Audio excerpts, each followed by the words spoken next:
Hello students, स्वागत है आप सभी का हमारे इस चैनल इम्परफेक्ट स्टडी में। हम हिंदी व्याकरण की एक सीरीज़ लाने जा रहे हैं, खासकर सीटेट, टीजीटी, पीजीटी और DSSS भी एग्ज़ाम्स में पूछे जाने वाले हिंदी व्याकरण के प्रश्नों की। तो इस सीरीज़ में हिंदी व्याकरण के अंतर्गत आने वाले सभी टॉपिक्स को कवर किया जाएगा। हर टॉपिक्स पर अलग से क्लासेस दी जाएंगी और उस पर आधारित जो पिछले विगत वर्षों में प्रश्न पूछे गए हैं उनको रखा जाएगा। और अपनी तरफ से भी मैं कई सारे प्रश्नों को उस सेट में रखूँगा ताकि हर टॉपिक पर एक ऐसी तैयारी हो जाए कि आप एग्ज़ाम्स में ज़्यादा से ज़्यादा मार्क्स ऑब्टेन कर पाए और क्वालिफाई कर पाए। तो आज की इस क्लास में हम हिंदी भाषा, लिपि इत्यादि के बारे में जानेंगे। तो आइए यहाँ से हम शुरू करते हैं। तो स्टूडेंट्स, भाषा, सबसे पहला सवाल हम सभी के सामने ये आता है कि भाषा क्या है। What is the definition of language. तो सबसे पहले हमें इसे देखना चाहिए। तो आप सभी जानते होंगे कि भाषा की एक बहुत ही प्रचलित परिभाषा हमारे सामने है, जिसमें यह कहा गया है कि भाषा वह साधन या माध्यम है जिसके माध्यम से मनुष्य अपने विचारों और भावों का आदान प्रदान करता है।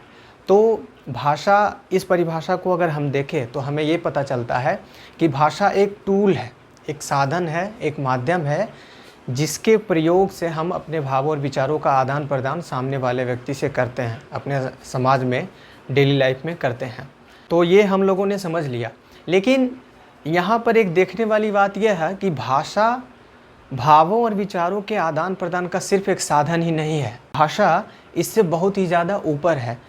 उदाहरण के तौर पर, जैसे मान लीजिए आप मन में ही कुछ सोचते हैं या सपना देखते हैं कोई, या मन में ही आप किसी की प्रशंसा कर रहे होते हैं, किसी को गाली दे रहे होते हैं इत्यादि।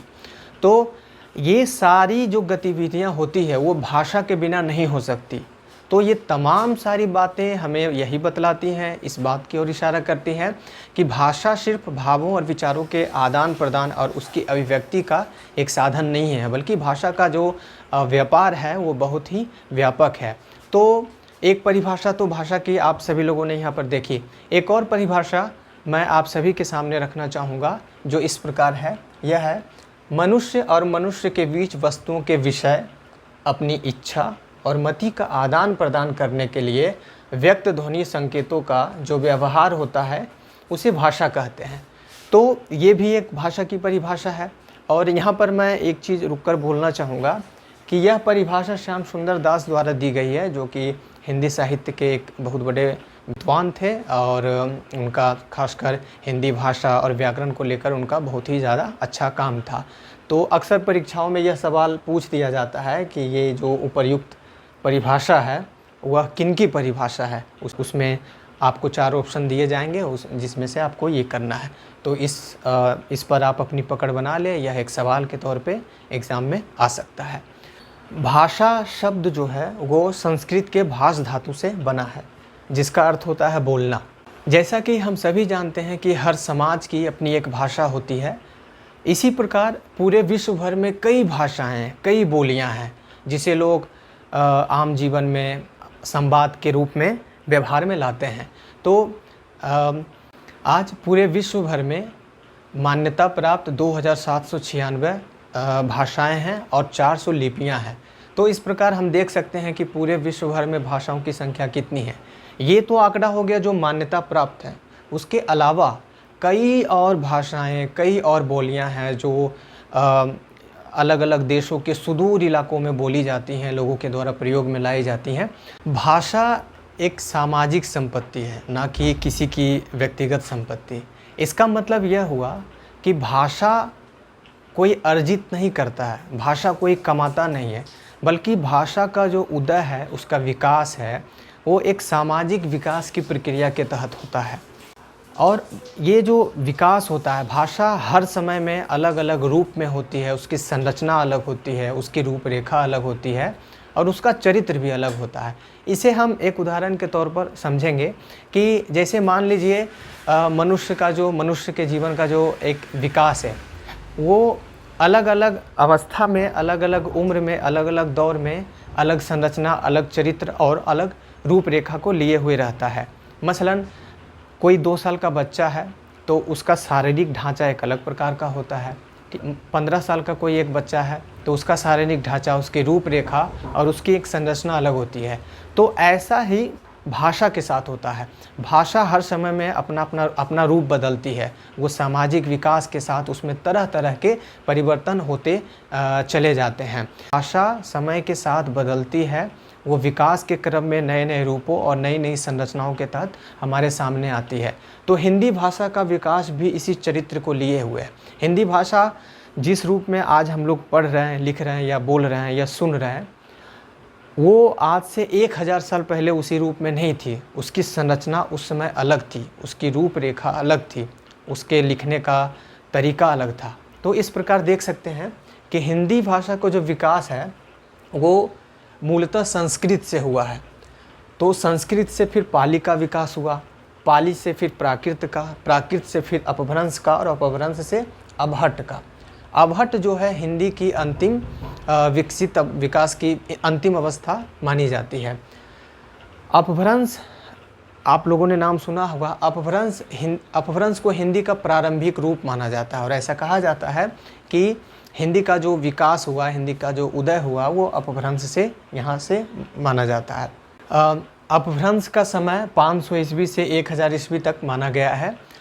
अपभ्रंश के बाद की जो अवस्था है उसे अबहट्ट कहा गया है। अबहट्ट ही वह भाषा है जिसमें मशहूर मैथिल कवि विद्यापति ने कीर्तिलता और कीर्ति पताका की रचना की, जो कि पूरे भारत के हिंदी साहित्य में एक प्रसिद्धि प्राप्त किए हुए हैं। कई विद्वान और वैयाकरण अपभ्रंश को पुरानी हिंदी मानते हैं। मसलन चंद्रधर शर्मा गुलेरी का मानना है कि अपभ्रंश ही पुरानी हिंदी है। इस प्रकार अपभ्रंश से होते हुए अबहट्ट और उसके बाद हिंदी हमारे सामने आती है। तो इसका एक बहुत ही लंबा विकास क्रम है जिसके तहत चलते चलते हम हिंदी तक पहुँचते हैं। इसके बाद हम हिंदी की उपभाषाएँ, बोलियाँ और उनके क्षेत्र की बात करेंगे, जिसमें यह दिखाएंगे कि हिंदी की कितनी उपभाषाएं हैं, उनके अंतर्गत कौन कौन सी बोलियां आती हैं और वे किस क्षेत्र में ज़्यादातर बोली जाती हैं।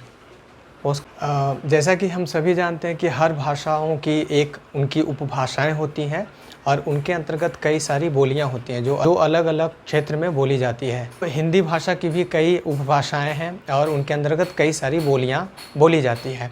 तो यहाँ पर हम देख सकते हैं कि पश्चिमी हिंदी है, राजस्थानी हिंदी है, पूर्वी हिंदी है, पहाड़ी हिंदी है और बिहारी हिंदी है। इसके अंतर्गत हम देखते हैं कि कई तरह की बोलियाँ हैं जो अलग अलग क्षेत्रों में बोली जाती है। तो यहाँ सबसे पहले हम देखेंगे पश्चिमी हिंदी के बारे में।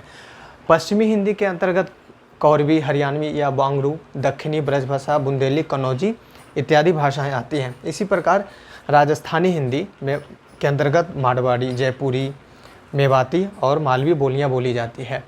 ये हिंदी की जो तमाम उपभाषाएं हैं और उनके अंतर्गत जो बोलियां हैं, इससे ज़्यादातर सवाल इसी से पूछा जाता है।